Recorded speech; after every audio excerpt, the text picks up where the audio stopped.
listening to Range Minded from Independence Indoor Shooting. Before we get started, make sure you leave us some feedback and subscribe to us from wherever you get your podcasts from. It really does help us make a better podcast for you. This is episode 118, where Steve and I discuss the current events facing us at the beginning of August 2020. The world's a lot different than it was at the start of the year, and it's impacted everyone, including the gun world, which is why we're bringing you these current events almost monthly, because we want to make sure that you're on top of what's going on in the gun world. As always, thanks for listening, and we hope you enjoy episode 118 of Range Minded, the current events of August 2020. Hello and welcome to Range Minded from Independence Indoor Shooting. My name is Mark Long, and I am joined, as always, by... As always, by Steve Zimmerman. What's happening? Oh, not much, man. Just trying to survive the heat. How about you? It is hot over here, too. I know the Treasure Valley it's usually about maybe 10 degrees at the most warmer than here. So if it's that way there right now, I apologize because it's not very comfortable here right now. Yeah, this weekend, I think we hit 105, 102, somewhere in that neck of the woods on Friday and Saturday. Not very fun. That's a gross. desert. It's a desert. That is super gross. Yeah, so I've been staying inside. I went out and cut the grass and stuff today, but that was about it. That's all I've done. So yeah, it says right now in where I'm at is 91 degrees. Oof. Yeah, it's still a little toasty. I went to the grocery store a couple hours ago, and it was 95, almost 100 degrees. So, barf. Did you get some ginger beer while you were out? I didn't. I didn't go to the Costco. I don't know if they have it at the Walmart. Do they? No, I hear they have it at Fred Meyer though. Oh, okay. Well, I'll have to go there next time. It's kind of a little bit more bougie than Walmart. It is a little more classy than the Walmart. So. But that's not what we're talking about today. No, we're not. Not talking about our shopping habits thus far, but I guess we could say that Walmart did used to sell guns and ammo. And actually, you know what? Fred Meyer does. Had it, yeah. Fred Meyer sells guns too. I forgot about that. Do they still sell guns? As far as I know, I haven't. I know they used to have a sporting goods counter where you could buy stuff. I think the last time I was in there was about a year ago. Like perusing around, and I remember still seeing a couple of Glocks and Smith & Wesson or two, so I think it's still a thing. Yeah, I haven't been inside Fred Meyer for a long time, so I can't remember. Yeah, I don't know, but hey, it's maybe it's the Idaho way, maybe they still are selling guns. But I hope so. We are talking about yeah, we are talking about current events because there's a lot going on. We've done, I think, more current events lately than we usually do. But just with how crazy the world is right now, I feel like it's a good idea to keep you updated with what's going on in the world and the industry, so you can kind of, plan out your life, basically. Yeah, absolutely. And it just keeps getting crazier and crazier. It seems like we're halfway through the year, a little more than halfway, and doesn't it seem like all this stuff, like this year seems so old? I don't know how else to put it. Like if you think about the impeachment hearings of President Trump, I mean, that was all this year. That was this year. It seems like forever ago. I was telling somebody, I said, this really hasn't seemed like a year to me. This seems like just a series of weeks that just hasn't ended. It's like Groundhog Day, kind of. Like that movie never ended. You're rolling the same week over and over and over again, but something different happens every week. Yeah, what the heck? I saw somebody's pet theory that a time traveler keeps coming back to 2020 to fix stuff, but keeps screwing something up every time. Well, he's very clumsy. He needs to stop. Yeah, so who knows, man? But it's I was going to say he's going to impose the grandfather's theory, and it's going to ruin everything. Yeah, then we'll be a paradox, and then the world will be the world will have ended. But anyway, it's affected the gun world quite a bit, and it's still happening, unfortunately. I found an interesting op-ed piece on the truth about guns, which is a gun website dealing with reviews and legislative stuff, politics, all that kind of stuff.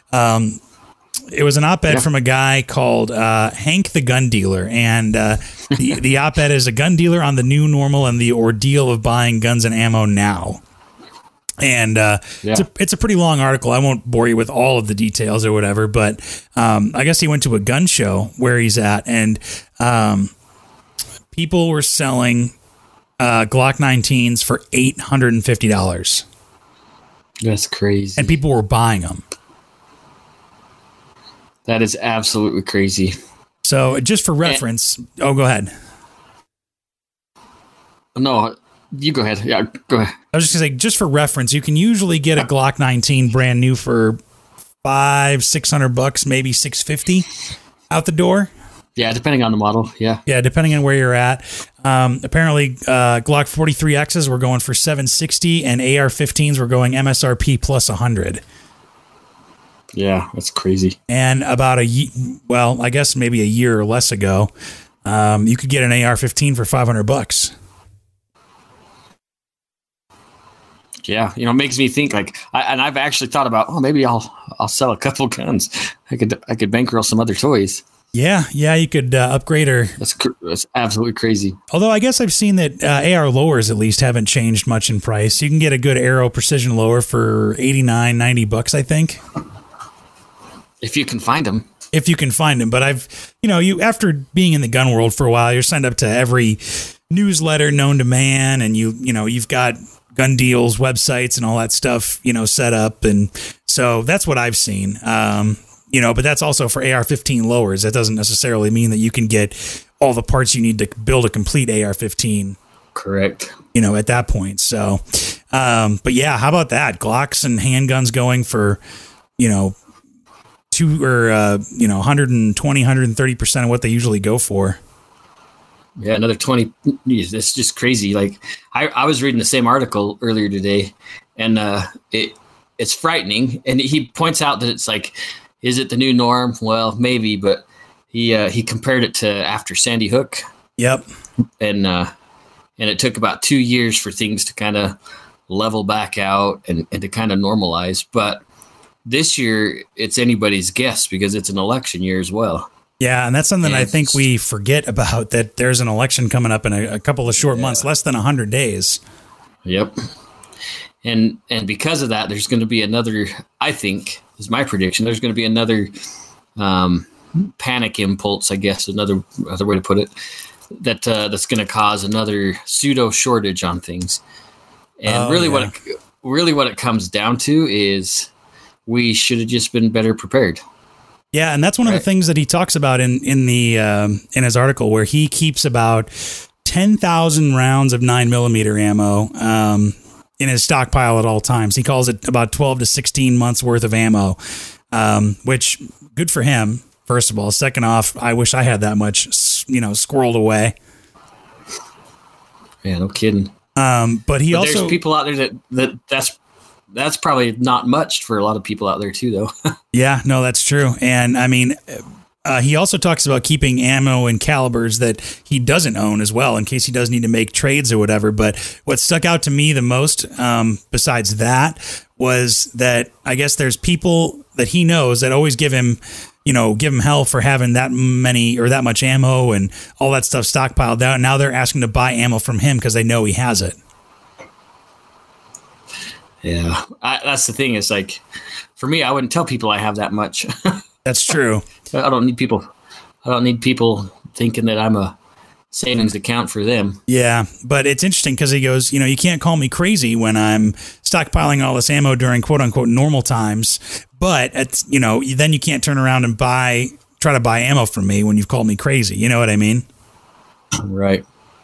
Yeah, and then he also referenced a couple other FFL holders, some dealers at the gun show, and he'd go around and talk to them and see how things were going, and he was kind of amazed or dismayed, I don't know a better way to put it, about seeing some of the stock they had on hand to sell, some really old junk that, people are still buying up, but that's it's disappointing. Yeah, if you can't find you can't find your usual stuff, Glock, Smith & Wessons, all that kind of stuff. It was interesting though. The only stuff he kind of named by or mentioned by name were CZs, Berettas, old shotguns, hunting rifles, a lot of weird, like, you know, not necessarily weird stuff, but stuff that you wouldn't necessarily think of first when you come to think of guns, especially a lot of first-time buyers that are looking for Glocks or Smith & Wessons or whatever. They're going to go, CZ, it's kind what of is outside that? the mainstream. Yeah, what is a CZ, and why are all these guys with mustaches why do they have one? Mustaches and flannel. Yeah, I don't know if I want that kind of gun. Yeah, so I thought seems a little too trendy. Yeah, I don't know if I'm not cool enough for that gun. So, but I'm glad you read the same article. It's kind of interesting to get another industry person's perspective on it, and that it's really we are in a kind of a scarcity mindset right now. Yeah, and I think it's important for our listeners to understand, or any gun buyers or ammo buyers, that it's not just concentrated in one area. Like, it's nationwide. And because of that, that's why we're seeing ammo prices go up. There are some dealers, in fact, he references in that same article, some dealers like to gouge, but some people are just stuck with what they have. Like, we've mentioned it before on the show.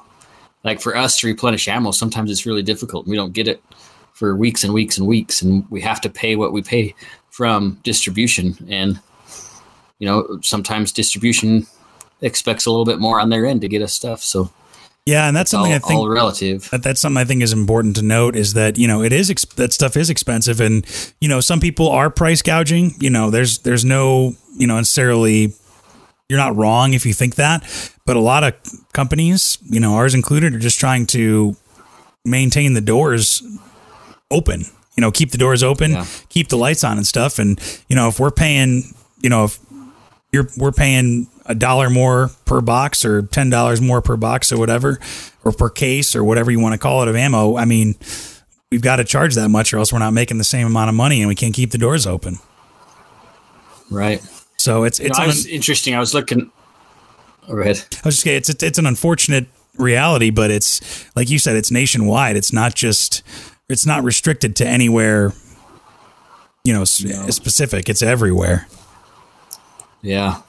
I was going to say, I was looking through a Cabela's ad today, actually, this morning, and they still advertise that they have all sorts of stuff. Now, I don't spend a lot of time at the Cabela's in Elk Falls. I'm not a huge fan of Cabela's anyways. Sure. I think they're a little bit more on the expensive side for guns and ammo, but agreed. It looks like they still have stock, and some of their stuff really isn't that expensive. Like, they had some Ruger American rifles that was the same price that they were, last year. So it's kind of interesting. I wonder if that's the stuff that's not really flying off the shelves, though, Yeah, that makes me want to buy it more. Yeah, it's all the stuff that nobody wants, and you may want to buy it. But I'm wondering if, it may be a year or two, like we mentioned, but is it gonna be a buyer's market after all this stuff blows over?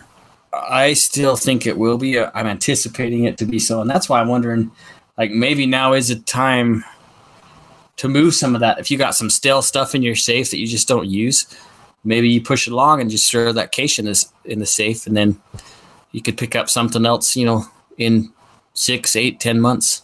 Yeah. To replenish what you lost or sold out. Especially if there's something you don't need, or maybe you've got, you could use the extra cash or something at this point, especially because, there are a lot of people out of work or whatever, but, if something does come up later in life or whatever, and then you've got that cash, but then, let's say somebody, you can sell a Glock 19 to somebody for $800, and then you can buy another Glock 19 a year down the road for $500. It's not the worst thing in the world. And you got a new gun, and you got money for training. Yeah, exactly. And ammo. So, I think eventually, I mean, it seems to me that in the gun world, it's a very pendulum type thing. Is it, it swings one way and then it swings the other, and, it'll be interesting to see what the next year or so brings. Hopefully good things. Yeah. But if you want to get kind of a in-depth picture and finger on the pulse of what's going on in the gun world, check out that article on The Truth About Guns. It's pretty good. It's a little long, but he's a gun dealer, so of course he's long-winded. Yeah, and it's not a bad article. In fact, Truth About Guns, we use their information a lot when we're doing like these current event episodes, because there's usually some awesome stuff in there. Yeah, they're on top of their stuff, I gotta say. So yes, they are. They're much smarter than we are. Very much so. But you said you had some good news, not just all doom and gloom. Yeah, so this is a little bit more lighthearted. I wouldn't say good news, but it's definitely lighthearted, and it's right in line with the Glocks, like we were just talking about. Okay. So Adam Boyce, our favorite edged weapons trainer, yes, sent me this article with a rolling eyes emoji. Oh boy, here we go. So this is East Hartford Police Union president says that they're going to send a whole bunch of Glocks back to Georgia. Because they're all shooting to the left. What do you mean they're all shooting to the left? Every one of them. I think it might be more of a training issue. Yeah, that sounds like a trigger finger problem to me. But yeah, they're all shooting to the left. And so there's a whole bunch. And they're worried that, if our officers get in a shooting, if we're going to hurt other people, this is a life-saving device type thing. And Glock responded. Yeah. They said first they said we can send somebody out on some training on the platform. Yeah, we have people to do that. But then they said no, we're going to send all those guns back and get the sights adjusted. Oh man, you know what they're going to do? Nothing. They're going to open the box. They're going to close the box. They're going to put a sticky note on it, say fixed, and then send it back. Yep, is exactly right. What that's going to happen. Everything's great. Oh my gosh, that's hilarious. So obviously every, police or let me back up. Every police department goes through some training on firearms or whatever, and some have, a dedicated firearms trainer or a gunsmith on staff, right? Right. Yeah. Yeah. So, there's always an armor. So shouldn't there be somebody, that armorer, going through all those guns and saying, well, this one shoots just fine. So does this, you know what I mean? Or wouldn't they be the ones to, fix those sights? Well, I don't know, because if your whole department, because it sounds like, well, at least a lot inside the union, I should say, that they've all had issues with these Glocks, and so they're all going back to Glock.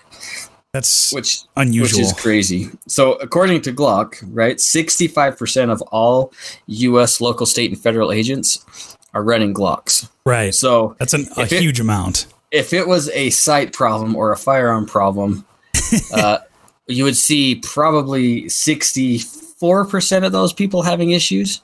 Yeah, that's insane. One department, it would be multiple departments. I mean, think about the different batches that that those guns are manufactured in, and it's not just one, small batch in one department. Yeah, it's absolutely crazy. Well, then you know what they need? They need to send Adam Boyce over there to show them how it's done.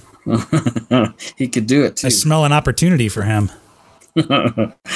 It blows my mind. Like, at my guess, because first they said they were shooting high and to the left. That's what the complaint was. There it was. Now, normally for right-handed new shooters to Glocks, it's low and left because it's either, like you're saying, a trigger finger issue or a gripping issue, anticipation.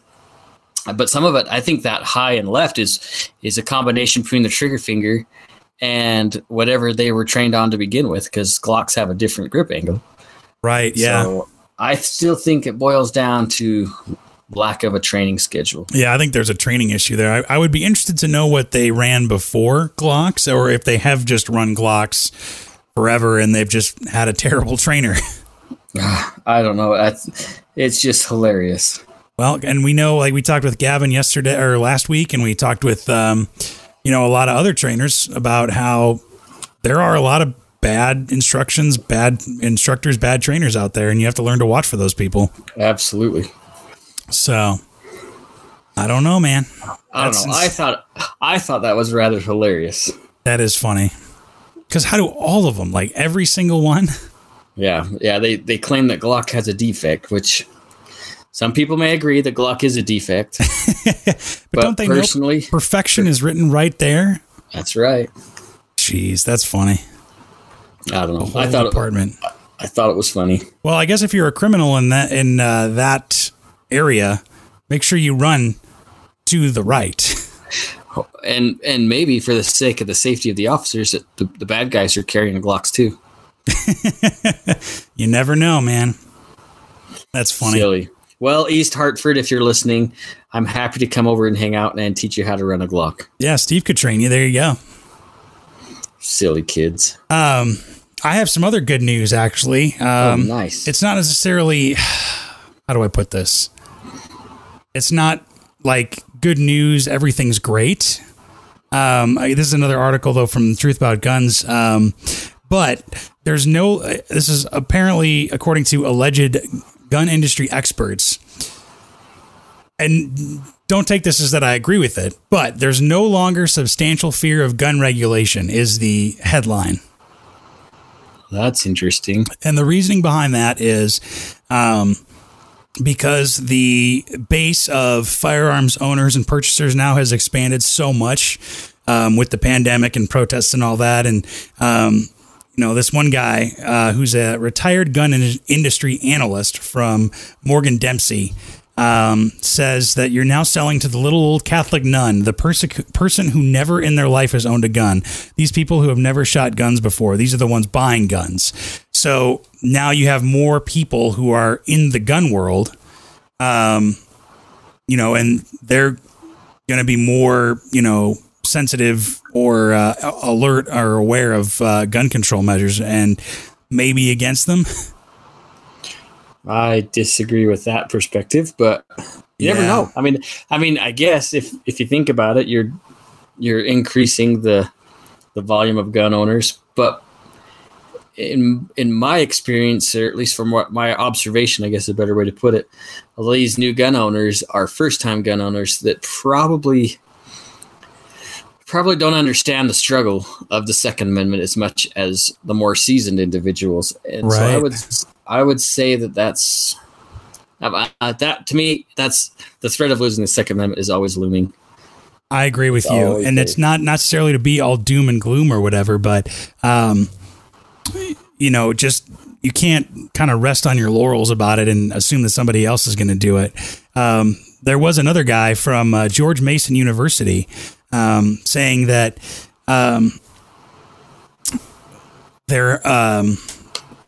there's not a fear of gun regulation just because there are way too many other problems right now, like protests and crime, and the pandemic as well, lest we forget. Yeah. So who knows? I don't know. And think about how crazy it would have been if something would have happened as far as, if they would have got the assault weapons ban through, whatever it was 2 years ago. Think of where we'd be now. Think of all the individuals that have purchased firearms for defense would be now. Like the whole argument about stiffer gun laws was, well, the police will keep you safe, right? They're going right. to, well, now look, there's a huge section of the United States that don't believe the cops will keep anybody safe and that we should defund them. Okay, well then who's got the guns? Like, who's going to keep us safe? Well, it is our responsibility. What's been interesting to me with that is I've seen, and not a lot of people, but I've seen it a few times online where it's like, where are all the Second Amendment people? Why aren't they defending us? The cops are tear gassing us and everything, and blah blah blah. And I saw actually the perfect kind of response to that, because I was like, where is that coming from? Like, why do you think that people are just going to take up arms against the police in that regard or whatever, or that they have the same political beliefs as you, whatever they may be. But somebody goes, we own guns for personal protection. It's our own personal protection against tyranny, not necessarily anybody else's. You should be responsible for your own safety and self-protection. And if you have decided to give up that right or to not protect yourself the best way possible, then that's on you. Right. And that, I don't know, that kind of spoke to me, where it's like, I'm not going to tell anybody how to live their life and defend themselves or protect themselves, firearms or otherwise. But when something comes to pass, you can't blame somebody else for your own lack of preparedness. Yeah. And what's going to happen is if it gets crazier, those people are going to be even more adamant that, oh, you need to keep us safe. You need to do it. That's not that's not our job. No, those in the uniforms that put their right hand up and swore to protect, all enemies, foreign and domestic. They did that for a reason. And, there are bad cops out there. I understand that. But personally, I've never met one. Yeah, I mean, there's bad people everywhere. So, look at Congress. look at Hollywood. You could walk through Walmart and find people that I guarantee have done nefarious things in their lives. Yeah. But that's still a minority. It's not a majority. Right. And, like I said, it's a personal choice. It's a personal, decision and preparedness. And that's on to you. It can't be on anybody else to come protect you, even the police for that matter. Right. Because they're going to show up after the fact anyways. Yes, exactly. But this guy, there's another guy here. So it's 3 different people that they interviewed. And this guy from the University of Maryland, I just can't find his name right now. He goes, even if the Democrats do win the presidency this November, it appears that gun regulation may not be the first thing they will tackle, given the other things that require immediate attention. So not necessarily a way to say, hey, let's all chill and relax and do everything, and just take it easy. But maybe let's take that time to prepare ourselves and kind of maybe even gain some lost ground. Yeah, I hope so. Like, I hope that's the case. But I think about Mayor Lightfoot and her comments about, the violence that's happened in Chicago and de Blasio and the escalation in New York. I have a hard time believing that that's really what's going to happen. Well, and that's the other thing is that even if there's no gun control enacted or attempted to be enacted nationally, that doesn't necessarily mean that your state, your county, your municipality couldn't enact something, Sure. So you have to stay vigilant and especially from the local level on up, especially to the state level. That seems to be where, most, if not all of the differences are. So. Well, and we all know, or some of us should know, that the states are completely at liberty to go stricter than the Constitution. Right. But they can't be less than the Constitution. So they can do whatever they want. I mean, we see states out there that have super high gun control laws, and they seem to be less safe than others. Yeah. So we'll see. But I mean, at least nationally, it may not be on the front of the minds of people in national elections. So, like I said, that doesn't mean necessarily, forget about it and don't worry about it. But at the same time, maybe we can focus our efforts in other spots. You know what I mean? Yeah. So, but other good news I have, hopefully, because we're talking about all the ammo and firearm shortages or whatever. Apparently, I think manufacturers are realizing that there's a higher demand and that with all the new gun owners, there's going to be even more demand. Although despite Gavin saying last week that people buy the gun with no ammo or even magazines or whatever. But Fiocchi, the ammo manufacturer, is looking to build a new manufacturing facility in Little Rock, Arkansas. Why don't they do it in Idaho? I don't know. It seems like all the major manufacturers are kind of in the South. Yeah. And I hope so. I hope they get that cranking. That'd be awesome. Yeah. Then we can, maybe have a little more supply of ammunition. It's back to, where it belongs or whatever. But, and if people see that Fiocchi name and they think, oh, that must be out of country. No, it's an American brand and they make pretty good ammo. Yeah. I've had no problems with it or whatever, but, yeah, it's they're looking to Arkansas and there's a couple other places, but I'll take any and all ammo manufacturers that want to come into the U.S. and make more ammo because we all do need it. Yes, we do. So at least I'd say the gun industry is at least listening and seeing the demand and responding because I think demand for ammo is going to be up anyway. It's not going to be that the demand goes down. I think it's going to be that supply is going to have to go up more than usual. You know what I mean? Well, and like that article we read from The Truth About Guns, it's going to be a couple of years before it even kind of settles. Yeah. And so that demand is going to stay at a peak and maybe beyond when things start cooling down as far as supply. People, me included, are going to be buying much more ammo. Yeah, exactly. So you may have to save up your cash and buy more ammo as you go, or in one shot rather. rather than going and buying ammo at every time you go to the range or whatever. So just something to keep in mind. But hopefully that there's there's light at the end of the tunnel as far as scarcity goes. Yes, I hope so. So we'll see.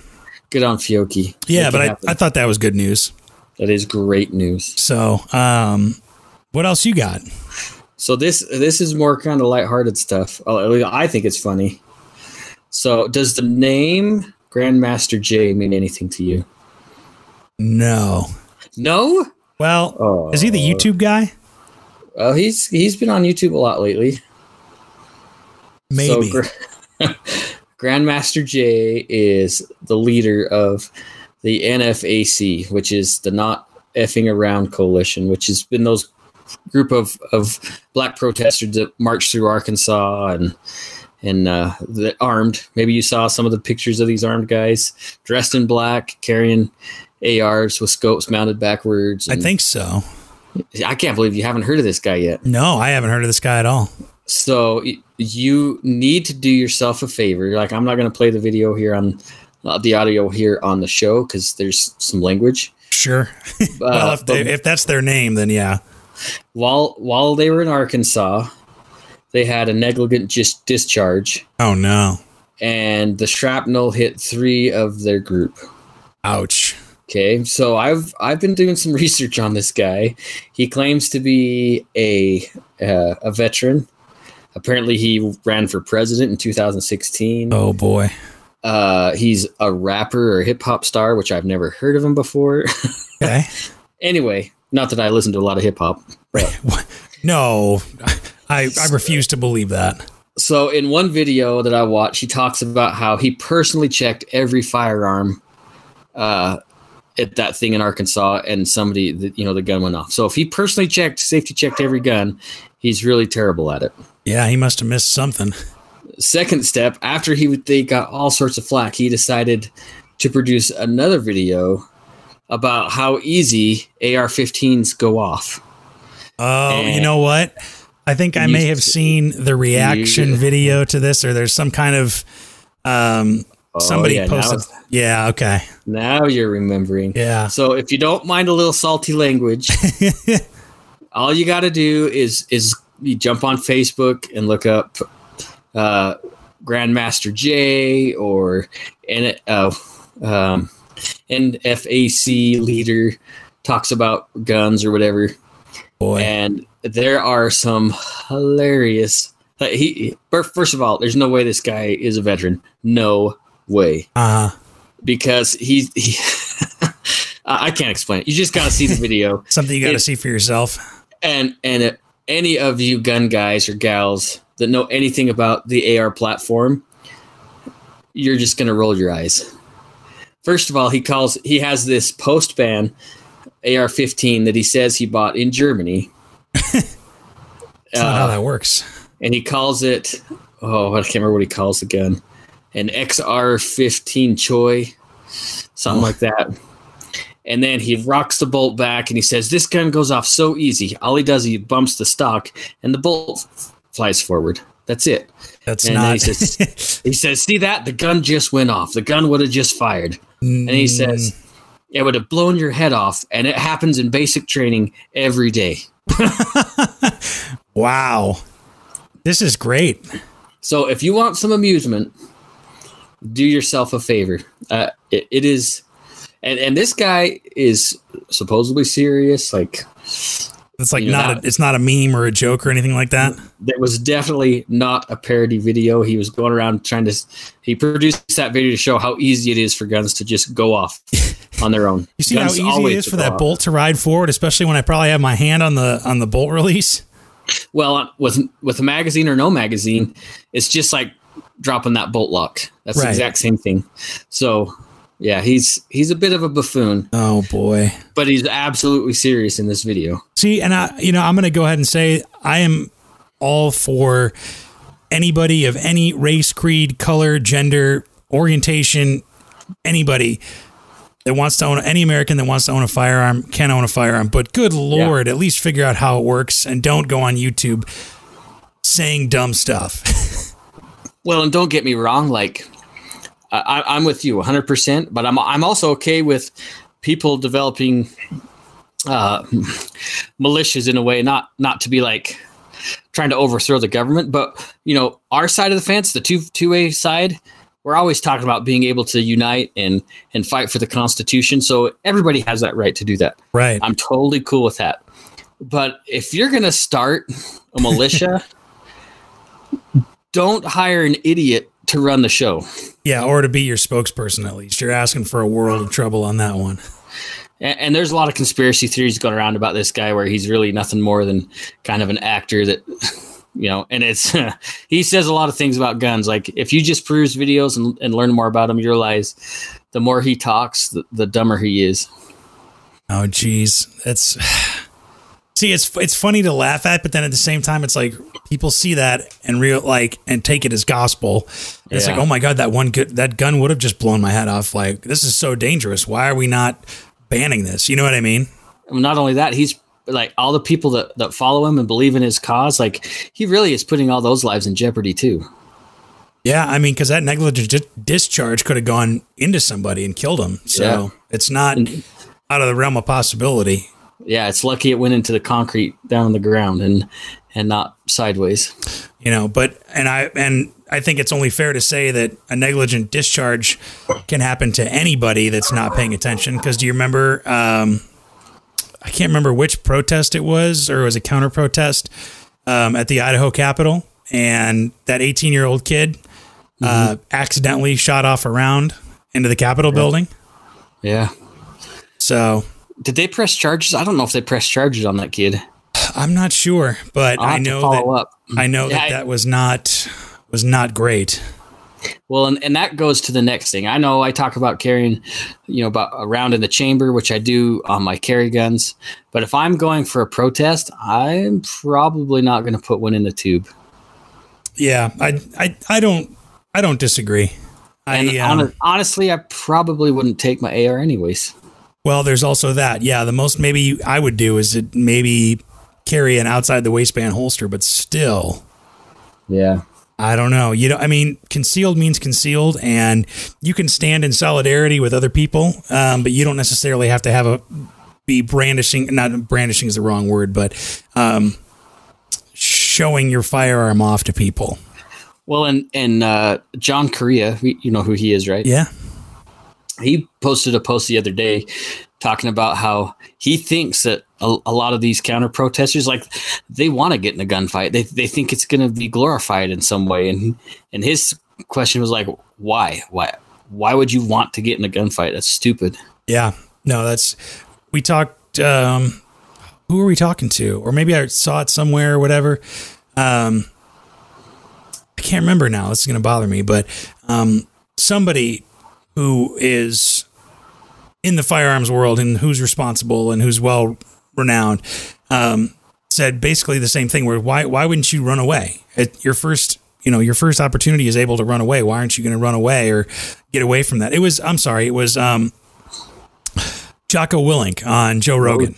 Jocko. Yeah, that guy's an animal. He's nothing like I expected. I thought he was going to be this super like moto military, guy, which there's nothing wrong with that, but he was surprisingly chill. And he's very philosophical. If you haven't listened to his I would recommend that Jocko podcast to anybody. Yeah. There's a lot of language in it. Yeah. Because of who he is. Like, that's just him. But man, those podcasts are amazing. But he was talking about how, in a fight or whatever, if there's basically what he said, and I'm paraphrasing, but if there's an opportunity to not fight and walk away, like that's what he said. If somebody tries to put their dukes up to fight him, he's just going to walk away. There's no reason to fight. Yeah. And I was like, I remember taking the enhanced concealed carry class with Mr. Love, Jim Love. Yeah. And talking about how, okay, well, if you are involved in a shooting and something happens or whatever, they're going to look at every single part of that shooting and say, well, there was a door right there behind you. Why didn't you run away? Why didn't you get out of the situation? Yep. And we've talked about that before, too, where, there's a lawyer attached to every single, round that exits your firearm in a shooting. Yeah. And why anybody would want to just put themselves in that position is just beyond me. Yeah, and I mean, I understand and I can appreciate making a statement or wanting to provide security, maybe, for somebody where if, people are protesting and I'm not going to say one way or the other, but it could be any organization or government or whatever is infringing on somebody's right to protest or to gather peacefully. Providing security might be something that, you believe you need to do, but like you said, you don't necessarily even need one in the pipe to do that, Yeah. And I know I'm probably going to catch some heat for that, but I really do feel that way. And, I got chewed out. Let's see. I guess it was when that whole Virginia thing, when they marched on the Capitol in Virginia, and somebody was talking all about, we just need to go in there and pull the governor out and take it by force. I'm like, are you stupid? Like, a terrible idea. This is not the time to do that. And he's like, well, when is the time? When is the time to rise up? Well, I don't think that violence has to be the answer to everything. Well, yeah, and I mean, unless I don't know. That's I guess that time is different for everybody, but that is not the time. But it is interesting to see everything happening around the country and see how firearms are kind of being mixed in on both sides with with protesting and with people standing up for their rights and standing up for what they believe in. Yeah. But I mean, the other thing too is that I can't. How would I say this?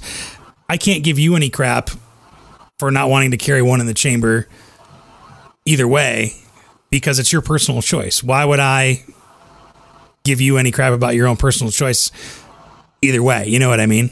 Right. So if anybody talks shit to Steve, check yourself. Well, and here's the other thing too. Like, I don't want violence, but in a way, I'm not scared of it either. Like, if somebody broke into my house, I'm going to take the opportunity to take in control of that situation. And if that's violence of action that's greater than the aggressor, then so be it.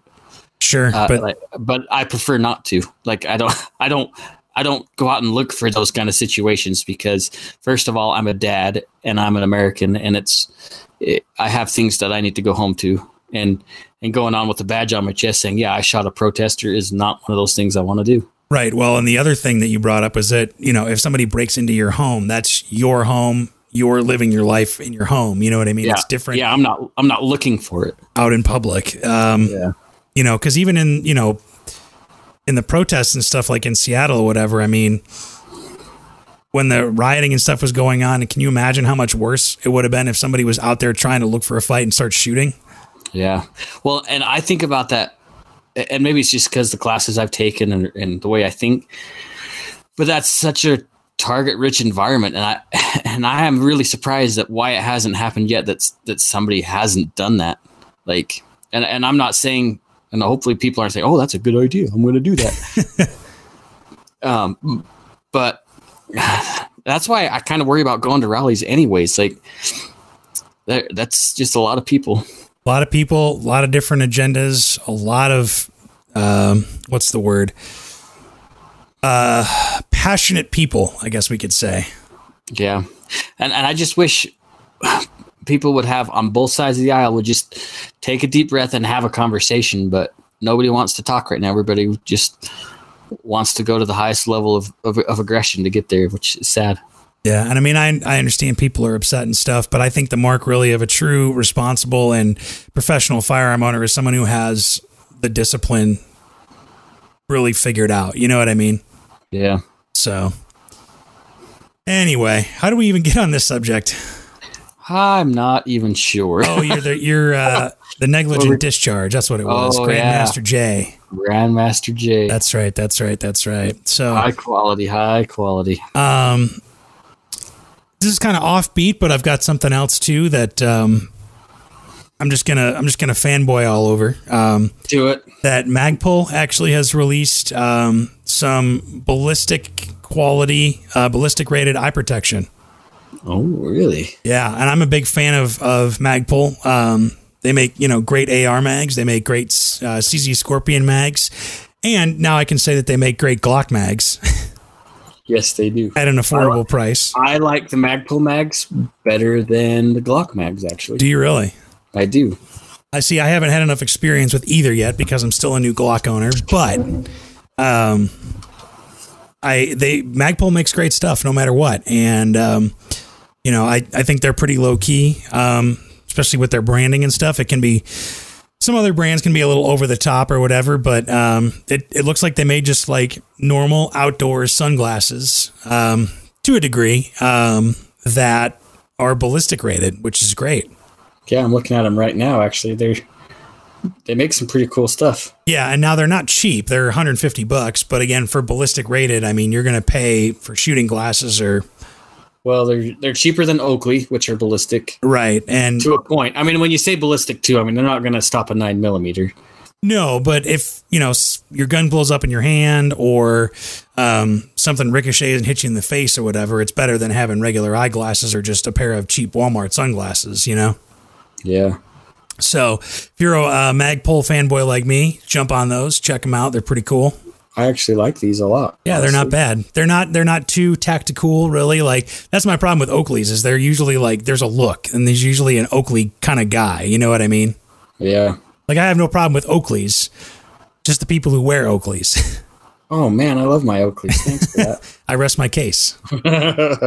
This is coming from the guy that has me. I mean, I have a pair of Gators, which do you know what Gators are? I think so. Yeah, enlighten everyone. So we talk about price of sunglasses. Right. Let me just pull them up and see. Gators eyewear. So they're pretty sick because they're all metal frame. They're okay. They're pretty cool. I have a pair of these blackouts right here that start at $180. How but much? Anyways, $180.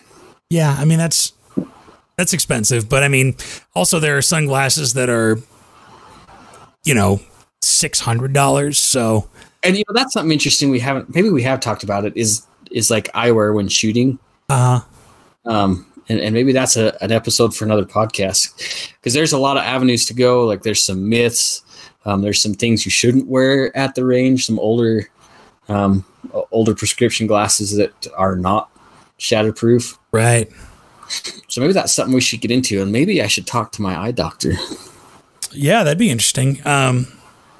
Because what was I going to say?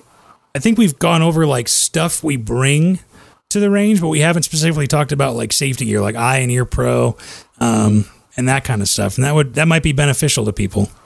Yeah, especially if these new shooters. Maybe we got some new shooters that are listening that are still trying to get geared up and don't know what's adequate or what stuff to not buy. And yeah, maybe that's worth a podcast on its own. Yeah, I'd say so, and especially with an eye doctor too. That would be and especially if he's cool. A shooter. He is a shooter. He's a long range guy. So there we go.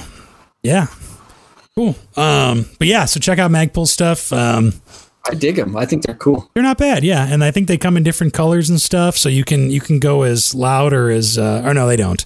There's just different lenses and. Well, here's these Radius, which they look a lot like a pair of Oakleys I have. So yeah. If you do non-polarized in black, they're $99, which I mean that's kind of cheap-ish. Relatively. It's not real cheap, but for good eyewear, relatively, it's not bad. Yeah. And they have OD and or not OD, but flat dark earth right here. Look at that. Yeah. See, so Magpul's what's up, man. And they're not. And I mean, I like them. Yeah. So I agree. They're a good company. I've got another good story here. It's not a what's the word? Not a warm story, but it's lighthearted and kind of funny. Yeah. So Tallahassee, Florida, right? Obviously, Florida's its own thing anyway. Yeah. But apparently there were some folks who decided to rob a pawn shop and gun store, right? Genius. I can see where this is going already. So very smart. Investigators got on it. Police got on it. They arrested 2 people after finding a Facebook video talking about how they hit a pawn shop and they showed off all the guns that they stole. Hold on. They posted it on Facebook. Yeah. That is awesome. After they robbed the gun and pawn store, they went on to Facebook and showed off a video of all the stuff they stole, and that's how the cops busted them. Who'd have thunk? Hilarious. That is absolutely hilarious. So don't do that. But it got me thinking about how if you post your guns on social media, man, you never know what people might see or what people might get eventually. You know what I mean? That data is always there forever. It's there forever. And we've talked about, it sounds paranoid, but we've talked about how Google can read serial numbers off of firearms photos. Yep. Weird stuff, man. That's scary. Or how that guy stole fingerprints off of a photo in Japan or China. Yeah. Don't mess with it. That's sketchy. That last story kind of reminds me of, there's a protester in Portland that was starting or blew something up or something. And his grandma recognized him and turned him in. Really? That's awesome. Way to go, Grandma. Huh? Yeah, he must have had a tattoo or something. Jeez. And Grandma's like, I know who that kid is. Well, that's a grandma with strong convictions then. Yeah, she's not messing around. Mess around and find out. The world's a strange place today, man. It is. So I'm still happy we live in Idaho. Yeah, we've been... we've had some protests and stuff, but obviously there's been some, what's the word? Disagreements from one side or the other, but nothing crazy. Nothing has been over the top, really, thankfully. I've been thankful about that most everything has been peaceful here, so at least on this side of the state for the most part. Yeah, I noticed today I have a friend that's a Idaho Falls police officer.